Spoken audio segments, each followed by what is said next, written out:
प्रधानमंत्री नरेंद्र मोदी को राजस्थान की टोंक सवाईमाधोपुर सीट पर चुनाव प्रचार के लिए क्यों आना पड़ा? सभा के बाद लोगों के जहन में यही सवाल खड़ा हो रहा है।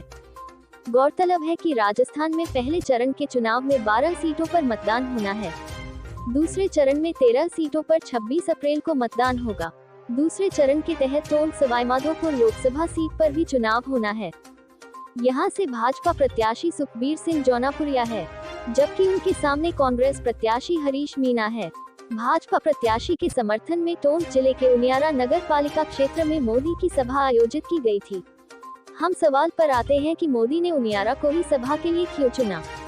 इसके जवाब ये है कि टोंक एवं सवाईमाधोपुर जिले के बीच का सेंटर उनियारा पड़ता है।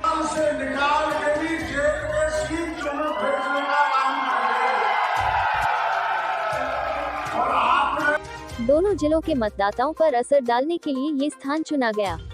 उनियारा से सटा ही कोटा बूंदी लोकसभा क्षेत्र पड़ता है। वहां से बूंदी का एरिया 15 से 20 किलोमीटर दूरी पर शुरू हो जाता है। कोटा बूंदी लोकसभा क्षेत्र से लोकसभा अध्यक्ष ओम बिरला भाजपा के टिकट पर चुनाव लड़ रहे हैं, जबकि उनको चुनौती देने के लिए कांग्रेस ने प्रहलाद गुंजल को मैदान में उतारा है। गुंजल भाजपा से बागी होकर कांग्रेस में शामिल हुए हैं। गुंजल से बिरला को कड़ी चुनौती मिल रही है। बिरला को वहां एड़ी से चोटी का जोर लगाना पड़ रहा है। माना जा रहा है कि टोंक सवाईमाधोपुर के साथ कोटा बूंदी की सीट पर भाजपा को संजीवनी देने के लिए मोदी की सभा बुलाई गई है। जानकारों का मानना है कि दोनों ही सीटें इस बार भाजपा के लिए आसान नहीं है। भाजपा को खूब पसीना बहाना पड़ रहा है। टोंक सवाईमाधोपुर सीट से भाजपा प्रत्याशी जौनापुरिया का कई जगहों पर जनसंपर्क के दौरान विरोध का सामना करना पड़ा था। हालांकि भाजपा इन विरोधों को सामान्य प्रक्रिया बता रहा है। देवली उनियारा सीट हारी थी भाजपा। राजस्थान विधानसभा चुनाव 2023 में भाजपा देवली उनियारा विधानसभा सीट हारी थी। इस सीट पर कांग्रेस प्रत्याशी हरीश मीणा ने भाजपा के विजय बैंसला को हराया था। यहां पर कमजोर होने के कारण पीएम मोदी की सभा यहां पर रखी गई। मोदी ने भाषण में सबसे पहले रणथंभौर त्रिनेत्र गणेश, चौथ माता, पपलाज माता, मीन भगवान, देवनारायण भगवान, शिवार घुश्मेश्वर महादेव, देवधाम जोधपुरिया, दिघी कल्याण मंदिर का जिक्र किया। वहीं राम रामसा से लोगों का अभिवादन किया। मोदी ने कांग्रेस को निशाने पर लेते हुए कहा कि राजस्थान में जब कांग्रेस की सरकार थी तो महिला अत्याचार में राजस्थान नंबर 1 पर था। वही कांग्रेस नेता इस पर इसे पुरुषों का प्रदेश बताते थे। मोदी ने ऐसे नेताओं के लिए डूब मरो कहा। मोदी ने भजनलाल सरकार की तारीफ करते हुए कहा कि राजस्थान में भजनलाल सरकार की गाड़ी चलनी शुरू हो गई है। वही इसे टॉप गियर में आना बाकी है, लेकिन बीते 4-5 में पेपर लीक माफिया जेल में पहुंच गए हैं। अन्य अपराधों पर भी अंकुश लग गया है। मोदी ने सभा में गरीबी का जिक्र करते हुए कहा कि 10 साल में 25 करोड़ लोग गरीबी रेखा से बाहर निकले हैं। ये संभव सिर्फ जनता के वोट की ताकत से ही हो सका है। इस पुण्य की हकदार जनता है। मोदी ने आज फिर कहा कि अगर कांग्रेस सरकार आई तो आम जन की संपत्ति का एक्सरे करेगी, स्त्रीधन पर नजर रखेगी, अधिक पाया तो दूसरे लोगों में बांट देगी, घर छीन लेगी। मैंने इस बात का पर्दाफाश किया तो कांग्रेस को मिर्च लग गई। सारे नेता मुझे गाली दे रहे हैं। पंजे की इतनी ताकत कि वह स्त्रीधन पर नजर रखेगी, इसलिए राजस्थान में कोई भी पंजा नहीं दिखाना चाहिए। मोदी ने कहा कि कर्नाटक में कांग्रेस सरकार है, वहां एक दुकानदार की इसलिए पिटाई कर दी गई कि वह दुकान में बैठकर हनुमान चालीसा का पाठ कर रहा था। राजस्थान में भी रामनवमी की शोभा यात्रा बैन कर दी गई थी। सीरियल ब्लास्ट के आरोपियों को कांग्रेस सरकार ने बचाया, लेकिन भाजपा आस्था पर चोट नहीं आने देगी। हनुमान जयंती के मौके पर सभा के दौरान खंडार विधायक जितेंद्र गोठवाल ने प्रधानमंत्री मोदी को हनुमान जी का शस्त्र गदा भेंटकर सम्मान किया। सभा के दौरान मोदी ने सवाईमाधोपुर विधायक डॉक्टर किरोड़ीलाल मीणा की भी जमकर तारीफ की।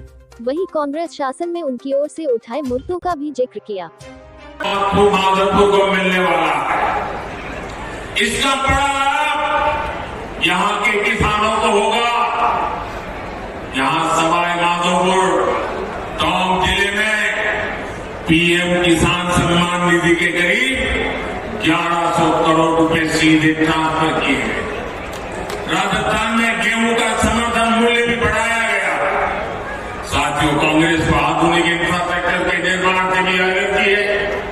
ये बीजेपी है, आज पूरे देश में आधुनिक इंफ्रास्ट्रक्चर बना रही है। देश का सबसे बड़ा दिल्ली मुंबई एक्सप्रेस वे सवाईमाधोपुर से होकर के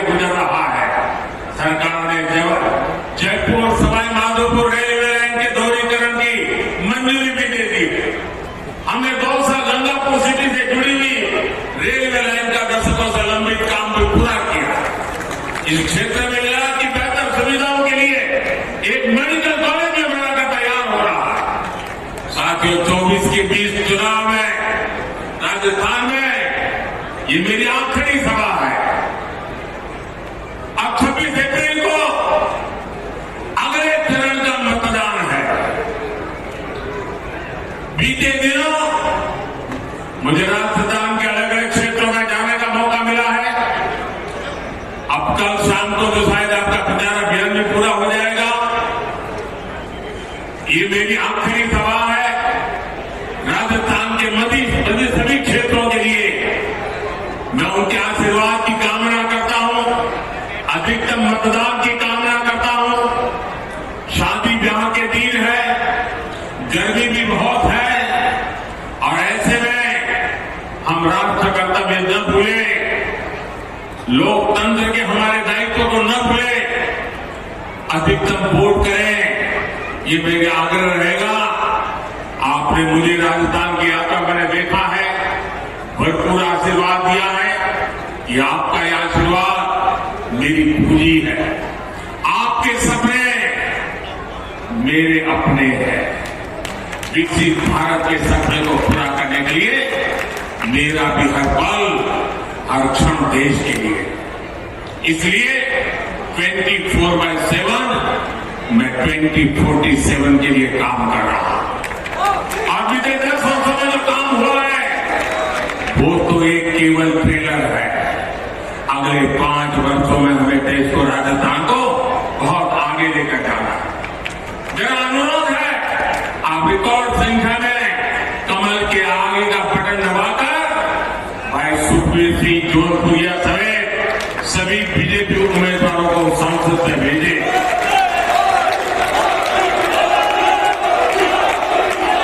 और ये हमारे जौनपुरिया जी सामान्य इंसान नहीं है। मैं पार्लियामेंट में उनको कहता था कि ये जौनपुरिया नहीं, ये तो जानपुरिया है। ये जान भर देते हैं, जहां भी पहुंचते हैं जान भर देते हैं। ऐसे हमारे जौनपुरिया जी को, और आपका एक एक वोट सीधा मोदी को जाने वाला है। और मोदी आपके पास वोट मांगने आया है। आपको एक और काम करना है, करोगे? करोगे? घर घर जाकर कहना मोदी जी आए थे, हर परिवार के लोगों को मोदी जी ने प्रणाम भेजा है, मेरा प्रणाम पहुंचा दूंगे। मेरे साथ बोलिए भारत माता की, भारत माता की। जो लोग अभी भी आ रहे हैं, मैं पहले से उनकी क्षमा मांगता हूं।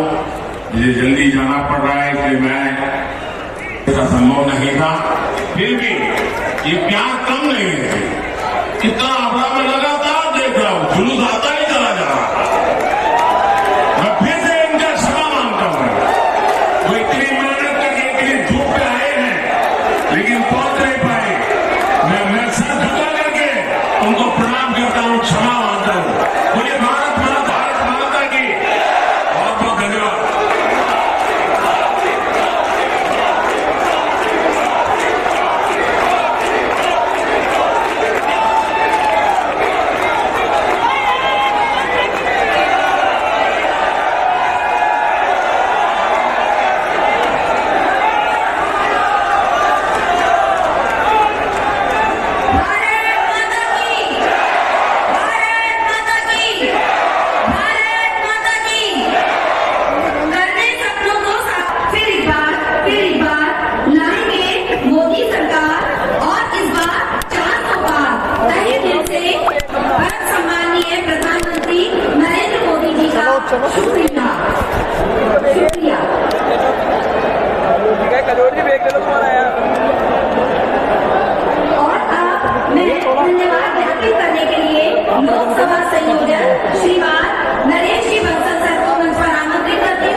मोदी की गारंटी है, आरक्षण न खत्म होगा और न ही उसे धर्म के नाम पर बांटने दिया जाएगा।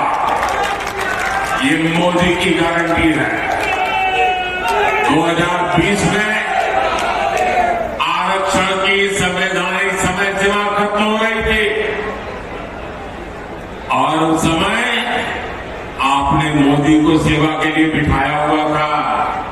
ये मोदी है जितने दलितों आदिवासियों का आरक्षण और 10 साल के लिए बढ़ा दिया था। साथियों, कांग्रेस कभी भी विकास के मुद्दे पर चुनाव नहीं लड़ती। कांग्रेस पार्टी ने इतने दशकों तक आपको पीने के साफ पानी जैसी जरूरत से वंचित रखा।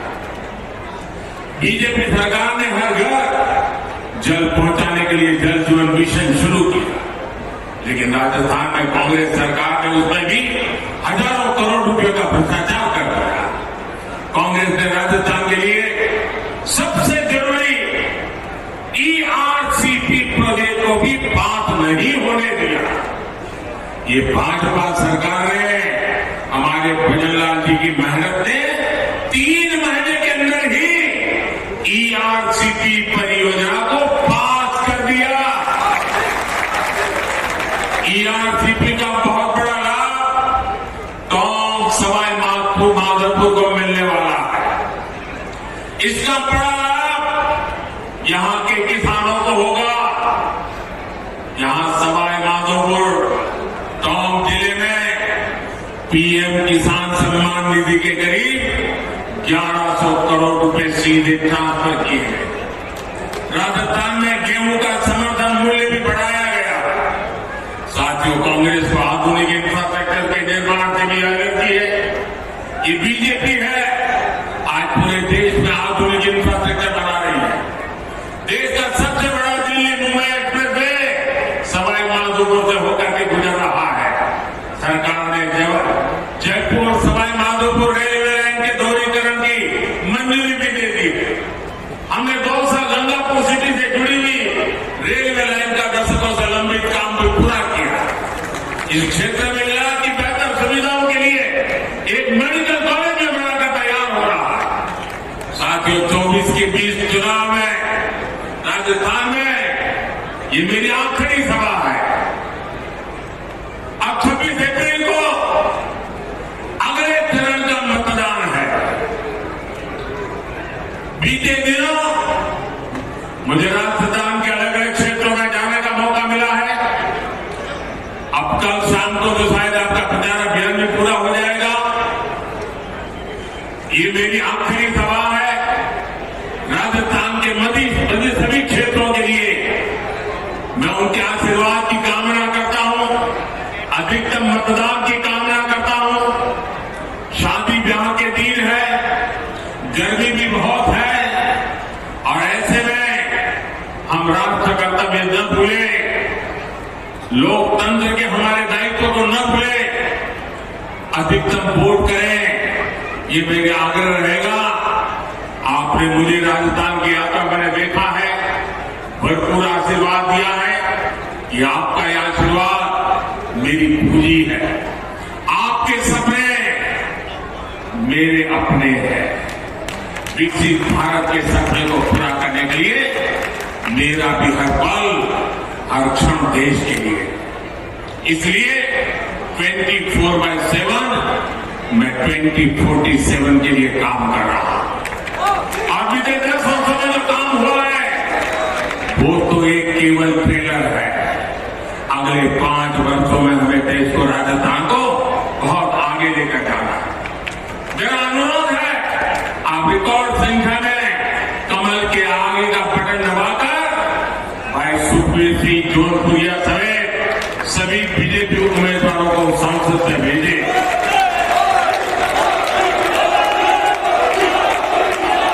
और ये हमारे जौनपुरिया जी सामान्य इंसान नहीं है।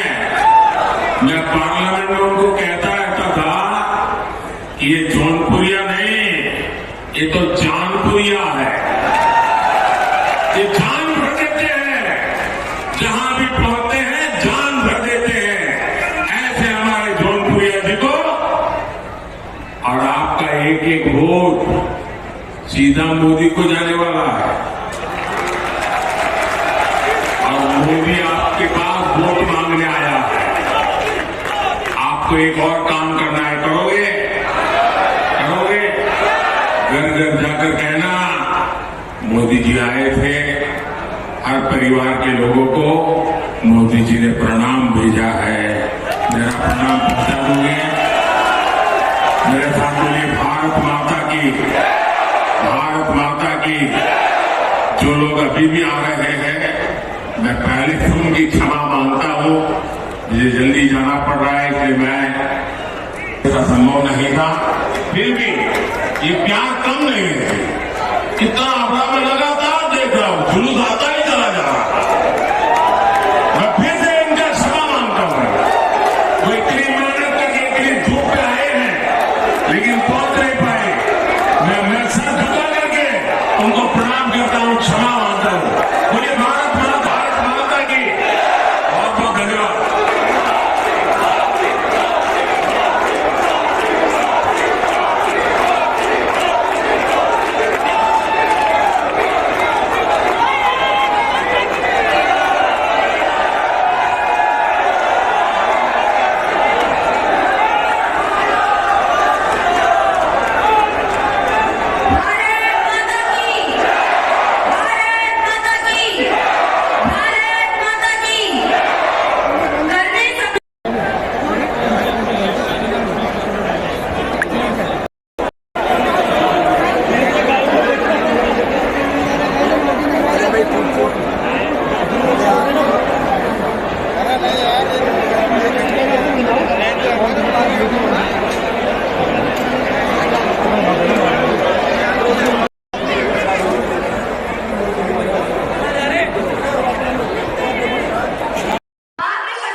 निवेदन कर सीएम साहब को जय श्री राम। सीएम साहब को जय श्री राम। सीएम साहब को जय श्री राम। कुछ ही क्षणों में माननीय यशस्वी प्रधानमंत्री, देश के यशस्वी प्रधानमंत्री माननीय मोदी जी पधार रहे हैं। हम सबका सौभाग्य है हमारे प्रदेश के यशस्वी मुख्यमंत्री माननीय भजनलाल जी शर्मा, जिनके नेतृत्व में आज प्रदेश प्रगति कर रहा है।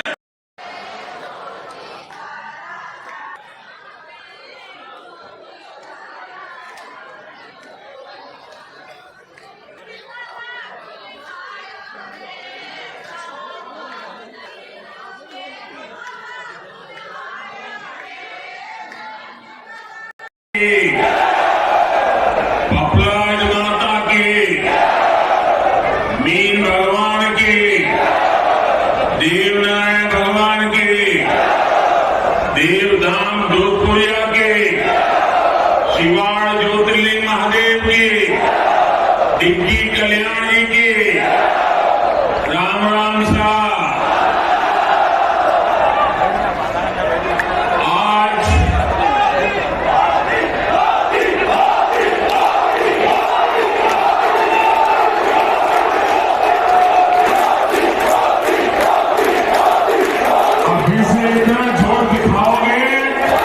तो मेरा भाषण पूरा होगा तो थक जाओगे।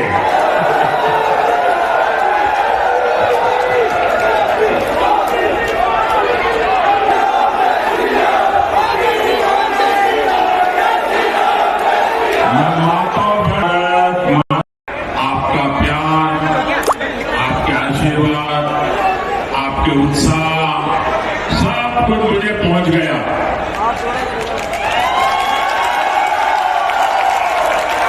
मैं अपनी बात पहुंचाऊं। आज राम भक्त हनुमान जी की जयंती का पवित्र दिन है। पूरे देश को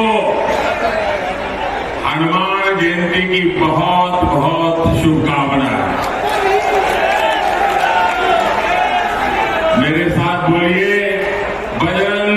की, बजरंग बली की, बजरंग बली की। और मैं आप सबका भी आभारी हूं कि आज आपने मुझे 20 सेकंड का भाषण और मैंने कुछ सत्य देश के सामने रखा और पूरी कांग्रेस और इंडी गठबंधन में ऐसी भगदड़ मची है, ऐसी भगदड़ मची है। मैंने सत्य रखा देश के सामने। कांग्रेस आपकी संपत्ति छीनकर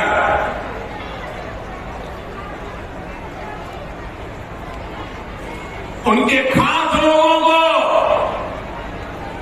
बांटने की गहरी साजिश रचकर बैठी है। 2-3 दिन पहले मैंने कांग्रेस की इस वोट बैंक की राजनीति, तुष्टीकरण की राजनीति का पर्दाफाश किया था।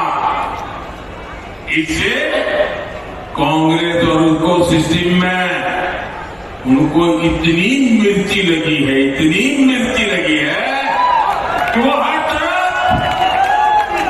गाली देने में टूट पड़े। जो आए वो मोदी को गाली दे रहा है। मैं कांग्रेस से जानना चाहता हूं, आखिर कांग्रेस सच्चाई से इतना डरती क्यों है? कांग्रेस क्यों अपने नीतियों को ऐसे छिपाने में लगी है? जब आपने नीति बनाई है, निर्णय लिया है, तो अब जब मोदी जी ने खुल करके राज रख दिया, आपका हिडन एजेंडा बाहर आ गया, तो अब कहां पर है? अरे हिम्मत है तो स्वीकार करो, हम आपसे मुकाबला करने के लिए तैयार हैं।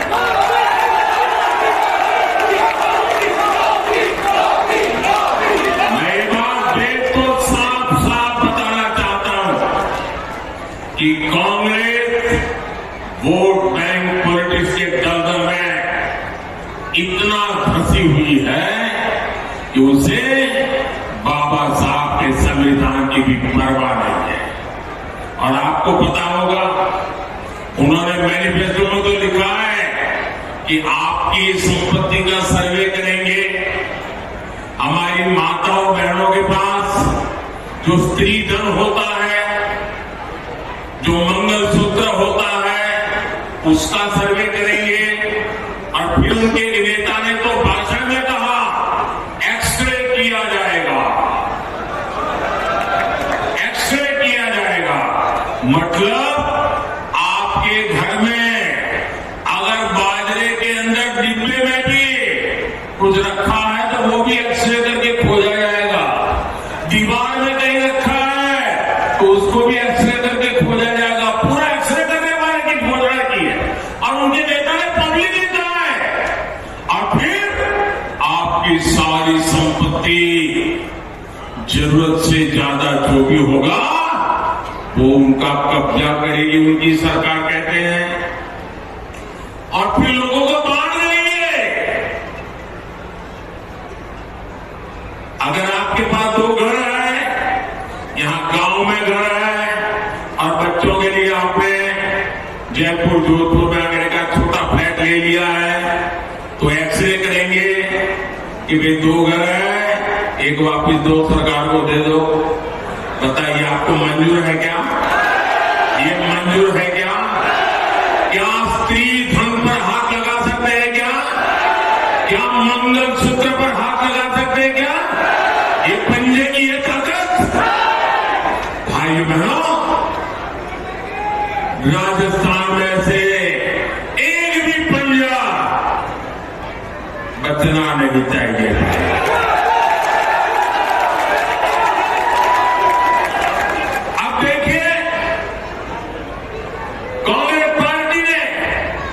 संविधान के साथ, बाबा साहब आंबेडकर के दिए हुए संविधान के साथ किस प्रकार से खिलवाड़ करने की कोशिश के आधार पर आरक्षण का घोर विरोध हुआ था। हमारे एससी, एसटी, ओबीसी समुदाय को सुरक्षा मिलती रहे। लेकिन उन्होंने मनमोहन सिंह जी ने भाषण किया था और उस सभा में मैं मौजूद था मुख्यमंत्री के नाते। मुस्लिमों का देश के संसाधनों पर पहला हक है, ये मनमोहन जी का बयान है। और ये संयोग नहीं था और ये अकेला बयान नहीं था।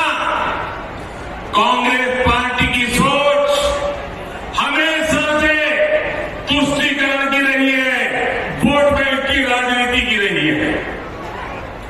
2004 में जैसे ही कांग्रेस की केंद्र में सरकार बनी, उसके सबसे पहले किए गए कामों में था, सबसे पहला काम था चुनाव जीतने के बाद आंध्र प्रदेश में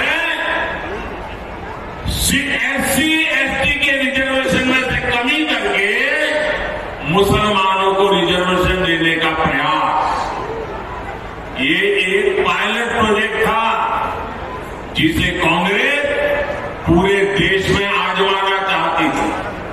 2004 से 2010 के बीच कांग्रेस ने 4 बार आंध्र प्रदेश में मुस्लिम रिजर्वेशन लागू करने की कोशिश की, लेकिन कानूनी अड़चनों की वजह से सुप्रीम कोर्ट की जागरूकता के कारण वो अपने मंसूबा जो लेके चले थे वो पूरे नहीं कर पाए। 2011 में कांग्रेस ने इसे देश में लागू करने की कोशिश की। एससी, एसटी को और ओबीसी को मिला हुआ अधिकार छीन करके वोट बैंक की राजनीति के लिए औरों को देने का खेल किया। कांग्रेस ने इतने प्रयास ये जानते बूझते किए, ये सब संविधान की मूल भावना के खिलाफ था। लेकिन कांग्रेस ने संविधान की परवाह नहीं की, बाबा साहब आंबेडकर की परवाह नहीं की। जब कर्नाटका की बीजेपी सरकार ने, जब हमें मौका मिला तो हमने पहला काम किया, उन्होंने जो एससी, एसटी से छीन करके मुस्लिम कोटा निकाला था उसको हमने खत्म कर दिया और जिनका हक था उनका हित सुरक्षित रखा। तो कांग्रेस पूरे देश में आग बबूला हो गई। ये मोदी समझता है, अरे मोदी संविधान को समझता है, मोदी संविधान को समर्पित है, मोदी बाबा साहब आंबेडकर की पूजा करने वाला व्यक्ति है। साथियों, सच्चाई ये है कि कांग्रेस और इंडिया अलायंस जब सत्ता में था तो ये लोग दलितों, पिछड़ों के आरक्षण में सेंधमारी करके वोट बैंक पॉलिटिक्स के लिए उनकी खास जमात को अलग से आरक्षण देना चाहते थे, जबकि संविधान इसके बिल्कुल खिलाफ है। आरक्षण का जो हक बाबा साहब ने दलित, पिछड़ों और आदिवासियों को दिया, कांग्रेस और इंडिया अलायंस वाले उसे मजहब के आधार पर मुसलमानों को देना चाहते थे। मैं कांग्रेस को पूछना चाहता हूं, क्या कांग्रेस ऐलान करेगी कि संविधान में दलितों, पिछड़ों के आरक्षण को, आदिवासियों के आरक्षण को कम करके वो इसे मुसलमानों को नहीं बांटेंगे? जरा देश की जनता को वादा करो। कांग्रेस जहां भी आए, आपको मोहल्ले में आ जाए, आपके घर में मिलने आ जाए, जरा खड़े रख करके पूछो, कर्नाटका, आंध्र जैसे राज्यों में इन्होंने आरक्षण को मजहब के आधार पर बांटने का खेल क्यों शुरू किया? साथियों, कांग्रेस की इन साजिशों के बीच मोदी आज आपको खुले मन से गारंटी दे रहा है होगी। मीडिया का काम था ये बात पहुंचाए, लेकिन नहीं पहुंचाई होगी। वो तस्वीर है कांग्रेस के शासन वाले कर्नाटका की। कुछ दिन पहले वहां एक छोटा दुकानदार, उसको सिर्फ इसलिए बुरी तरह से पीटा गया, लहूलुहान कर दिया गया, क्योंकि वो अपनी दुकान में बैठे बैठे हनुमान चालीसा सुन रहा था। ये कांग्रेस की कर्नाटका की सरकार का काम देखिए। अपनी छोटी सी दुकान में एक गरीब आदमी भक्ति भाव से प्रभु हनुमान जी का स्मरण करते हुए हनुमान चालीसा सुन रहा था, उसको लहूलुहान कर दिया गया। आप कल्पना कर सकते हैं, कांग्रेस के राज में हनुमान चालीसा सुनना भी गुनाह हो जाता है। कांग्रेस के राज में अपनी आस्था का पालन करना भी मुश्किल हो जाता है, और राजस्थान तो खुद इसका भुगतान ही रहा है। अब सीधी सीधी बात है, जब उनके पार्टी, उनके सारे नेता प्रभु राम का मंदिर बने, प्रभु राम का प्राण प्रतिष्ठा का अवसर हो, मंदिर के लोग जाके रूबरू में आने के लिए निमंत्रण दे, सम्मानपूर्वक निमंत्रण दे, और पब्लिकली उस निमंत्रण को ठुकरा दिया जाए, तो उनके चेले चपाटे भी हनुमान चालीसा करने वालों को पीटेंगे कि नहीं पीटेंगे।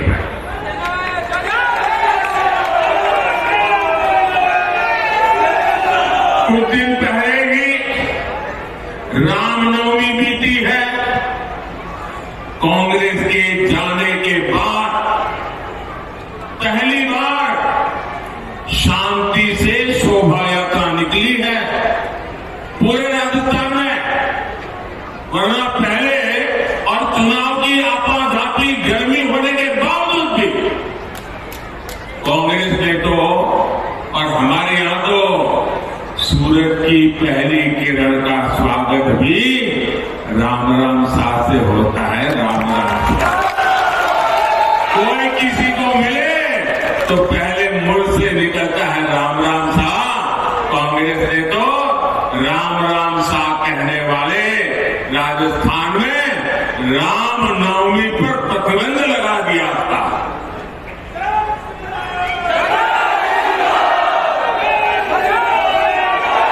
और हमारे किरोड़ी लाल ऐसे हर मुद्दे पर लड़ाई लड़ते थे। कांग्रेस ने शोभा यात्रा पर पत्थरबाजी करने वालों को सरकारी संरक्षण दिया था।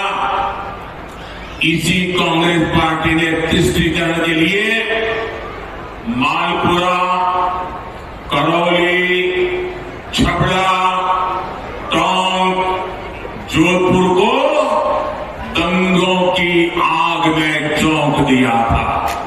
झोंक दिया था, नहीं झोंक दिया था? झोंक दिया था, नहीं झोंक दिया था? कैसे लोगों को माफ करोगे? अब भाजपा सरकार आने के बाद किसी की हिम्मत नहीं है कि आपकी आस्था पर सवाल उठा दे। अब आप चैन से हनुमान चालीसा भी गाएंगे और रामनवमी भी मनाएंगे, ये भाजपा की गारंटी है।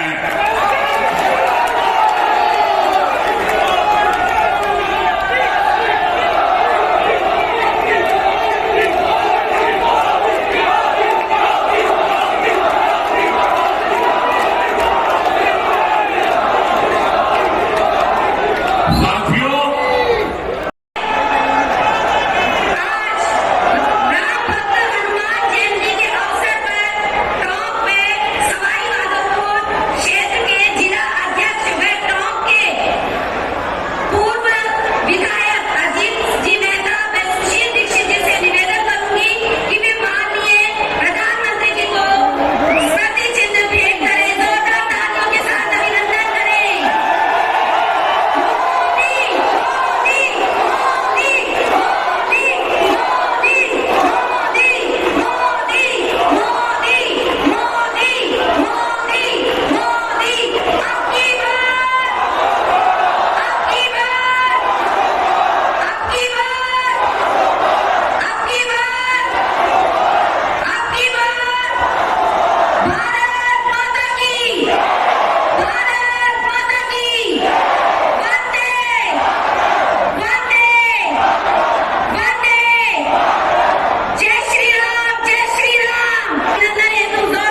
मोदी की गारंटी है आरक्षण न खत्म होगा और न ही उसे धर्म के नाम पर बांटने दिया जाएगा। ये मोदी की गारंटी है। 2020 में आरक्षण की संवैधानिक समय सीमा खत्म हो रही थी और उस समय आपने मोदी को सेवा के लिए बिठाया हुआ था। ये मोदी है जितने दलितों आदिवासियों का आरक्षण और 10 साल के लिए बढ़ा दिया था। साथियों, कांग्रेस कभी भी विकास के मुद्दे पर चुनाव नहीं लड़ती। कांग्रेस पार्टी ने इतने दशकों तक आपको पीने के साफ पानी जैसी जरूरत से वंचित रखा। बीजेपी सरकार ने हर घर जल पहुंचाने के लिए जल जीवन मिशन शुरू किया, लेकिन राजस्थान में कांग्रेस सरकार ने उसमें भी हजारों करोड़ रुपए का भ्रष्टाचार कर दिया। कांग्रेस ने राजस्थान के लिए सबसे जरूरी ERCP प्रोजेक्ट को भी बात नहीं होने दिया। ये भाजपा सरकार ने हमारे भजनलाल जी की मेहनत ने 3 महीने के अंदर ही ERCP परियोजना को पास कर दिया। ERCP का बहुत बड़ा लाभ टोंक सवाई माधोपुर को मिलने वाला है। इसका बड़ा लाभ यहां के किसानों को होगा। यहां सवाई माधोपुर टोंक जिले में PM किसान सम्मान निधि के करीब 1100 करोड़ रुपए सीधे ट्रांसफर किए गए। राजस्थान में गेहूं का समर्थन मूल्य भी बढ़ाया गया। साथियों, कांग्रेस को आधुनिक इंफ्रास्ट्रक्चर के निर्माण से भी एलर्जी है। ये बीजेपी है आज पूरे देश में आधुनिक इंफ्रास्ट्रक्चर बना रही है। देश का सबसे बड़ा दिल्ली मुंबई एक्सप्रेस वे सवाई माधोपुर से होकर के गुजर रहा है। सरकार ने जयपुर सवाई माधोपुर रेलवे लाइन के दोहरीकरण की मंजूरी भी दे दी। हमने 2 साल गंगापुर सिटी से जुड़ी हुई रेलवे लाइन का दशकों से लंबित काम भी पूरा किया। इस क्षेत्र में इलाज की बेहतर सुविधाओं के लिए एक मेडिकल कॉलेज भी बनाकर तैयार हो रहा है। साथियों, 24 के 20 चुनाव में राजस्थान में ये मेरी आखिरी सभा है। अब 26 अप्रैल को अगले चरण का मतदान है। बीते दिनों मुझे राजस्थान के अलग अलग क्षेत्रों में जाने का मौका मिला है। अब कल शाम को तो शायद आपका प्रचार अभियान भी पूरा हो जाएगा। ये मेरी आखिरी सभा है। राजस्थान के मध्य सभी क्षेत्रों के लिए मैं उनके आशीर्वाद की कामना करता हूं, अधिकतम मतदान की कामना करता हूं। शादी ब्याह के दिन है, गर्मी भी बहुत है और ऐसे में हम राष्ट्र कर्तव्य न भूलें, लोकतंत्र के हमारे दायित्व को न भूलें, अधिकतम वोट करें, ये मेरा आग्रह रहेगा। आपने मुझे राजस्थान की यात्रा मैंने देखा है, भरपूर आशीर्वाद दिया है। ये आपका ये आशीर्वाद मेरी पूंजी है। आपके सपने मेरे अपने हैं। विकसित भारत के सपने को पूरा करने के लिए मेरा भी हर पल हर क्षण देश के लिए। इसलिए 24/7 मैं 2047 के लिए काम कर रहा हूं। और बीते 10 वर्षों में जो काम हुआ है वो तो एक केवल ट्रेलर है। अगले 5 वर्षों में हमें देश को, राजस्थान को बहुत आगे लेकर जाना है। मेरा अनुरोध है, आप रिकॉर्ड संख्या में कमल के आगे का बटन दबाकर भाई सुखबीर सिंह जोधपुरिया समेत सभी बीजेपी उम्मीदवारों को संसद में भेजे।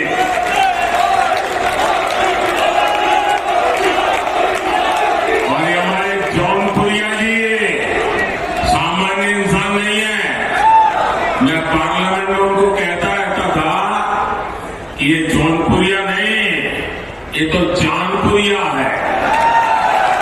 ये जान भर देते हैं, जहां भी पहुंच